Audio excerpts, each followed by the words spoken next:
Oi gente, bem-vindos ao Tatuagem e bem-vindos também ao fim da nossa jornada, mas calma, não quero ninguém triste, vou explicar melhor depois. O Tatuagem é um projeto apoiado pela Lei Paulo Gustavo, juntamente ao Governo Federal, Ministério da Cultura e a Prefeitura de Rio Grande da Serra. E hoje, o Tatuagem está no nosso último episódio, nossa jornada tá acabando. Se você chegou até aqui, pode ter certeza que você ajudou muito a gente, pelo simples fato de acompanhar a gente nessa jornada. O episódio de hoje vai ser um pouco mais puxado pro lado do desenho, pro lado da simbologia mesmo das tatuagens no cristianismo. É claro que existem muitas outras bolhas, muitas outras caixinhas sociais em que a gente tem que falar sobre o significado de determinados desenhos, de determinadas tatuagens. Porém, eu acredito que o cristianismo seja uma dessas caixinhas sociais, uma dessas bolhas sociais mais controversas quando a gente fala sobre tatuagem. É muito comum que a gente escute coisas como: quem faz tatuagem vai pro inferno, Deus não gosta de tatuagem, e muitos outros dizeres de pessoas que seguem o cristianismo. Mas será que a história da tatuagem, a história da tatuagem cristã,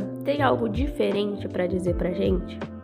Um dos pilares da tatuagem, não só no Brasil, mas em todo o Ocidente, foi o cristianismo. Em 1820, um médico da marinha francesa chamado Arpi Lesson escreveu sobre os marinheiros espanhóis e portugueses. No seu relato, ele dizia que eles tinham o hábito de tatuar no peito Cristos crucificados, Nossas Senhoras e alguns outros votos voltados à fé cristã. Segundo Lesson, o intuito principal desses marinheiros é que essas figuras revelassem suas origens e seus hábitos morais. Em muitos casos, os marinheiros tatuavam cruzes e crucifixos para que, caso eles viessem a óbito no meio do mar ou em algum momento em que eles atracassem, ficasse registrado no seu corpo como esse gostaria de ser enterrado. Ou seja, caso eles morressem, eles queriam que tivesse uma missa de sétimo dia, que é muito comum da Igreja Católica e do meio cristão. Mas já bem antes de Lesson, a partir do século XVI, já havia esse hábito de registrar na pele a fé cristã. Era muito comum que aqueles que fizessem a peregrinação para Jerusalém fizessem lá na Terra Santa alguma tatuagem para simbolizar essa estadia. Era muito comum que esses tatuassem símbolos relacionados ao martírio de Cristo, que agora a gente vai falar sobre.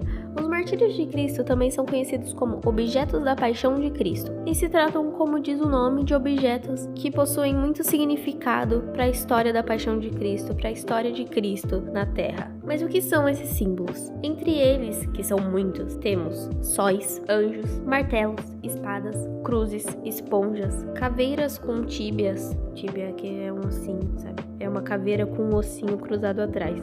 Muito comum de bandeiras de piratas, inclusive. E a expressão INRI, que vem do latim, mas temos uma versão brasileira que seria JNRJ. A sigla significa Jesus de Nazaré, Rei dos Judeus, em português. Em latim, o INRI também significa a mesma coisa, mas eu não vou me atrever a falar em latim essa frase que diz exatamente a mesma coisa. Jesus de Nazaré, Rei dos Judeus. Esses símbolos nos mostram muito a história de Cristo e fala não só sobre a história, mas sobre o sofrimento de Cristo, já que temos dentro deles martelos, espadas, cruzes e até mesmo uma caveira. Quem diria que uma caveira seria um símbolo cristão? Na verdade, isso tem uma explicação e é uma explicação muito interessante. A caveira com tíbias simboliza o Monte Calvário, também conhecido como Monte da Caveira. É o lugar onde Jesus foi crucificado e por isso ele tem essa simbologia no cristianismo. Hoje em dia, é claro que a caveira foi ressignificada muitas e muitas vezes, até porque, como eu já havia dito, um único desenho não tem só um único significado, mas sim, no princípio, ela era um símbolo muito comum de ser replicado na comunidade cristã, além dos outros que eu citei. Outra representação que inclusive eu citei são as 5 chagas, que também entram nos martírios de Cristo. As 5 chagas é aquele conjunto de pontos na mão que eu havia citado. Esses 5 pontos representam as feridas feitas no corpo de Cristo, as marcas dos cravos, as marcas dos pregos que foram feitas nas mãos dele e nos pés, a lança que perfurou seu peito e até mesmo a coroa de espinhos. A princípio, princípio, essas feridas eram conhecidas como estigmata. Quem é cristão, quem é católico sabe o que é o estigmata. É uma palavra que vem do grego romano e significa marcas na pele. Tradicionalmente, a Igreja Católica diz que o estigmata foi um fenômeno que aconteceu com muitas outras pessoas além de Cristo. Pessoas que não sofreram a crucificação, mas que apareceram com as feridas de Cristo. E isso aconteceu com muitos outros santos, principalmente. Não era muito comum que as pessoas tatuassem só um símbolo. Geralmente elas faziam esse conjunto inteiro de sol, espada, caveira, cruz. Mas existia sim a possibilidade de que alguém fizesse a tatuagem da forma que ela quisesse, com um ou dois objetos do martírio apenas.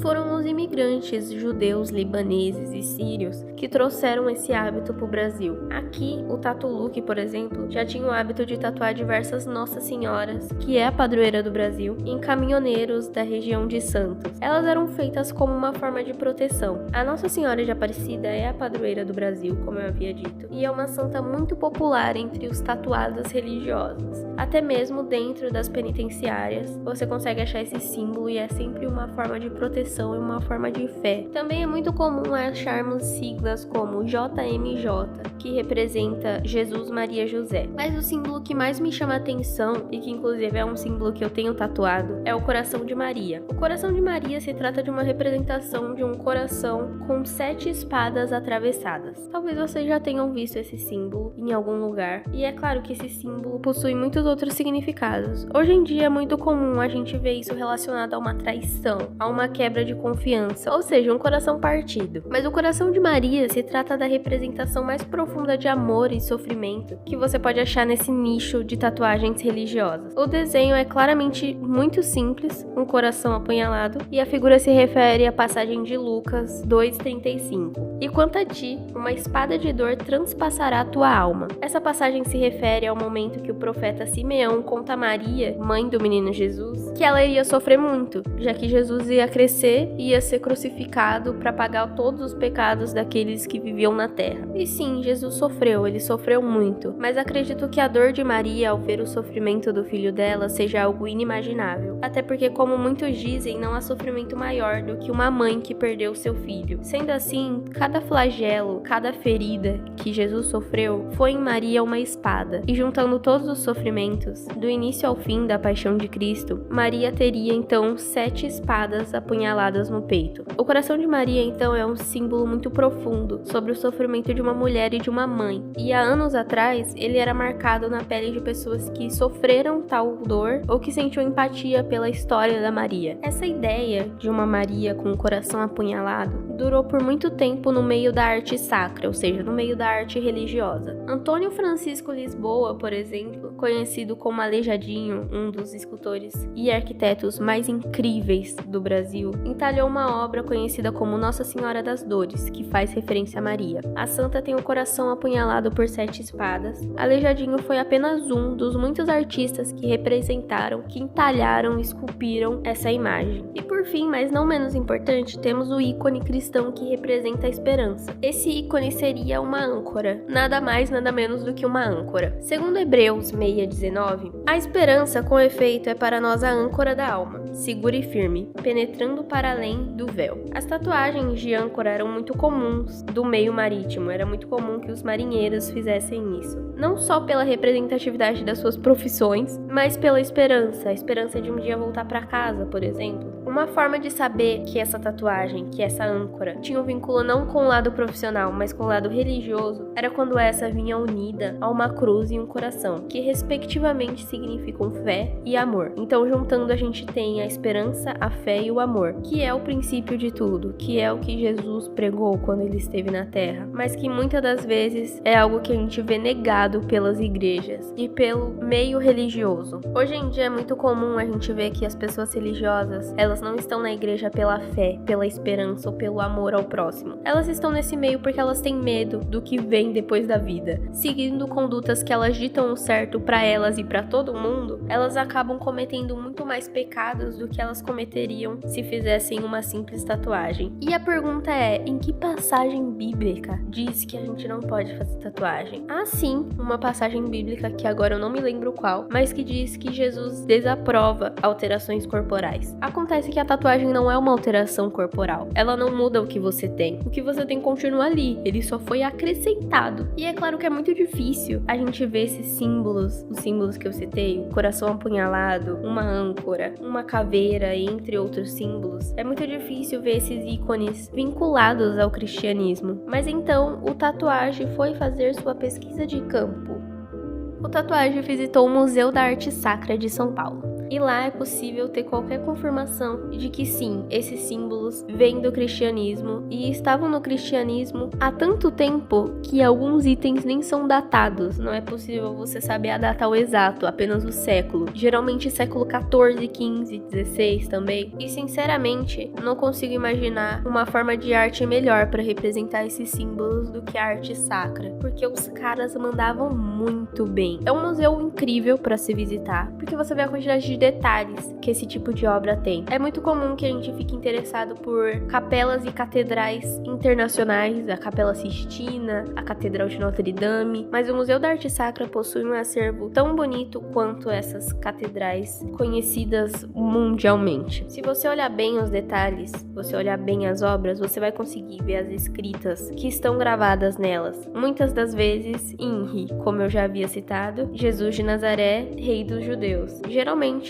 é gravada INRI mesmo, em latim. Mas é claro que é possível ver as representações mais comuns, os anjos, a crucificação, presépios. Esses são os mais comuns e esses são os que ficam mais claros pra gente o que ele quer dizer. Mas sim, é possível achar os símbolos mais minuciosos, aqueles mais pequenos, aqueles que a gente nem sabia o que significavam. Exemplo disso é um corredor imenso, cheio de representações de Nossa Senhora das Dores. Inclusive, a do Aleijadinho fica no Museu da Arte Sacra. Quem quiser ir lá ver, é um trabalho incrível, é um trabalho que vale a pena você olhar de perto. Você consegue contar as espadas, tem realmente 7 espadas cravadas no peito dela. E como toda obra do Aleijadinho, ela é rica em detalhes, assim como muitos outros artistas da arte sacra gostavam de, não queria dizer pesar a mão, porque não é algo ruim, mas eles pesavam bastante a mão em detalhe, eles gostavam de enriquecer a obra desse jeito. E eu acho, na minha humilde opinião, que representar essas obras com essa riqueza de detalhes, do jeito que eles faziam, não difere muito de fazer uma tatuagem cristã. É uma forma de representar a sua paixão, a sua fé, a sua devoção a determinada religião, seja ela qual for. Então, por que carregar uma imagem de uma Nossa Senhora, por exemplo, na sua carteira, na sua bolsa? É tão diferente de você carregar essa imagem na sua pele. Esse foi o nosso episódio de hoje. Foi um episódio mais tranquilo, acredito eu. Dado o episódio passado, que foi um pouquinho mais pesado, a gente vai balanceando, né, assim, pra ficar todo mundo ok. Espero que vocês tenham gostado. Espero eu que vocês visitem o Museu da Arte Sacra. Não é uma visita gratuita, mas não é uma visita cara. Ele fica perto da Estação da Luz. Se você descer e seguir o caminho pela Pinacoteca, você chega lá rapidinho. Eles possuem um acervo incrível que eu acredito que até mesmo quem não é religioso fica impressionado com as obras que eles têm lá. O Museu da Arte Sacra de São Paulo claramente foi uma das nossas fontes bibliográficas para esse episódio. Além do livro já citado, Uma História da Tatuagem no Brasil, de Silvana Gerra, publicado em 2019. Esse foi o nosso último episódio, como eu havia dito no início, mas...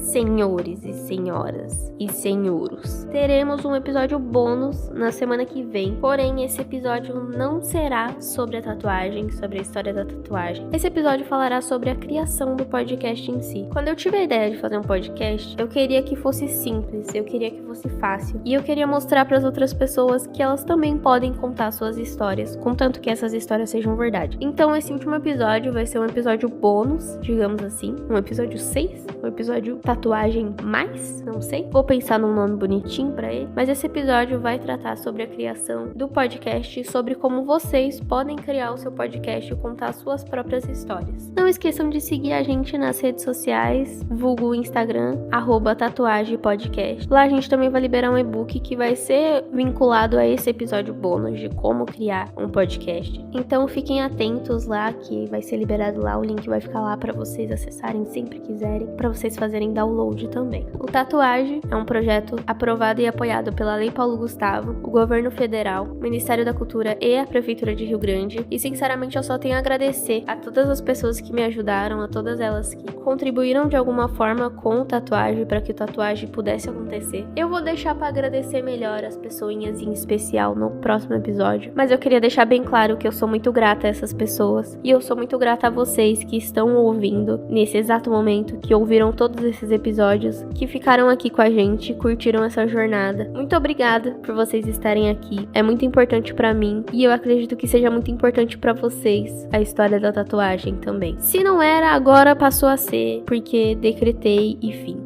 Um abraço pra quem quiser, um beijo pra quem quiser. Então, tchau, tchau.